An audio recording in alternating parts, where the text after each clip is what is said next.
Я хотела бы узнать, гагаузский избиратель, как вы уже тут сами подчеркнули, он явно не настроен проевропейски. Не все, но есть, которые настроены. Но, во всяком случае, большинство не настроено. Но это можно же изменить со временем, объяснять людям. Вот у вас есть на это, да, собственно говоря, у проевропейских партий на это есть вот 1,5 месяца в лучшем случае, да? Какими такими 5 факторами можно убедить, если можно? Ну, знаете, во-первых, я не думаю, я не склоняюсь к тому, чтобы не склонен верить тому, что можно за 1,5 месяца все изменить в корень. Нет.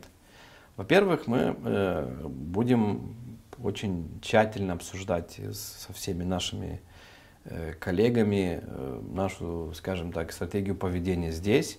Но я знаю, что в Гагаузии есть очень много личностей, которые понимают, что значит европейское будущее для нашей страны.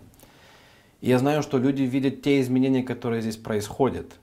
И я не буду называть имена, я видел там вот ваш местный политик один выходил во вторник с заявлением о таможенном союзе, а в четверг поехал в одно село или в один город в Гагаузии, где открыл систему водоснабжения с помощью европейских денег, который стоил 7 миллионов. Да, не буду называть. Не нужно называть имени, все понимают, да, о ком речь. То есть надо быть честным, люди должны видеть это, да? И люди это видят, и постепенно будет меняться в одну или в другую сторону вот этот баланс. Но важнее, самое важное объяснять людям, что жить по-европейски это не против кого-то. Вот смотрите, я тоже проевропейски настроен, но мне нравится говорить по-русски. Я знаю, что я не совсем хорошо говорю по-русски, но мне нравится говорить по-русски. Я читаю русскую литературу, у меня очень большое количество русских друзей, украинцев. То есть это все легенды, пропаганда какой-то нездоровые, которые хотят, чтобы мы ссорились. Разве мы